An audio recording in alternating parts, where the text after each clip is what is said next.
ಆಮೇಲೆ ಯಾರ್ಯಾರು ಆ್ಯಡ್ ಆದ್ರು ಯಾವ ಅಡ್ರೆಸ್ಸಿಗೆ ಆ್ಯಡ್ ಆಗಿದ್ದಾರೆ ಫಿನಿಶ್ಡ್. ನೋಡಿ, ಈಗ ಚುನಾವಣಾ ಪ್ರಕ್ರಿಯೆಯ ಮುಂಚೆ ನಿಮಗದು ಶುರು ಆಗುತ್ತೆ ಎನ್ರೋಲ್ಮೆಂಟ್. ಚುನಾವಣಾ ಡೇಟ್ ಅನೌನ್ಸ್ ಆದ ತಕ್ಷಣ ಅದು ಮುಗಿದೋಗುತ್ತೆ. ಕರೆಕ್ಟ್ ಅಲ್ವಾ? ನೀವು ಆ ಸಂದರ್ಭದಲ್ಲಿ ಅಲ್ಲಿ ಯಾರು ಕ್ಯಾಂಡಿಡೇಟ್ ಇರ್ತಾನೆ, he will definitely go and approach returning officer. ಹಾಗಿರುವಾಗ ನೀವು 7,000 ಜನ ಇದ್ದಾರೆ, ನೀವು ಕಂಪ್ಲೇಂಟ್ ಮಾಡಿದ್ರಾ?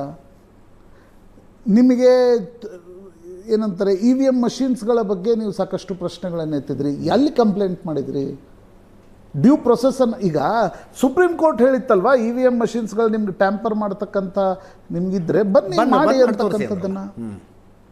ಅದು ಮಾಡೋಕ್ಕಾಗಲ್ಲ ಅಂತಕ್ಕಂಥದ್ದು ಪದೇ ಪದೇ ಸಿದ್ಧ ಆದ ಮೇಲೆ ನೀವು ಪ್ರತಿಯೊಂದು ಚುನಾವಣೆಯ ಗೆಲುವಿನ ನಂತರ ನಿಮಗೆ ನೆನಪಾಗಲ್ಲ. ಗೆಲುವಿನ ನಂತರ ಮಾರಲ್ ವಿಕ್ಟ್ರಿ, ಅವರನ್ನು ಸೋಲಿಸಿದ್ವಿ ಅಂತೀರಿ. ಸೋತ ನಂತರ ತಕ್ಷಣ ಚುನಾವಣಾ ಆಯೋಗದ ಮೇಲೆ ಗೂಬೇಕು. ನನಗೆ ಚುನಾವಣಾ ಆಯೋಗವನ್ನು ಟೀಕಿಸಬಾರ್ದು ಅಂತ ನಾನು ಹೇಳಲ್ಲ. ಯಾರೂ ಕೂಡ ಟೀಕೆಗೆ ಅತೀತರಿಲ್ಲ. ಅಂದರೆ ಸುಪ್ರೀಂ ಕೋರ್ಟನ್ನು ಬಿಟ್ಟರೆ ಸುಪ್ರೀಂ ಕೋರ್ಟನ್ನು ವಿಮರ್ಶೆ ಮಾಡಬಹುದು. ಅದನ್ನೂ ಮಾಡಿದ್ರು ಮಹಾರಾಷ್ಟ್ರದ ಚುನಾವಣೆಯಲ್ಲಿ ಉದ್ಧವ್ ಠಾಕ್ರೆ.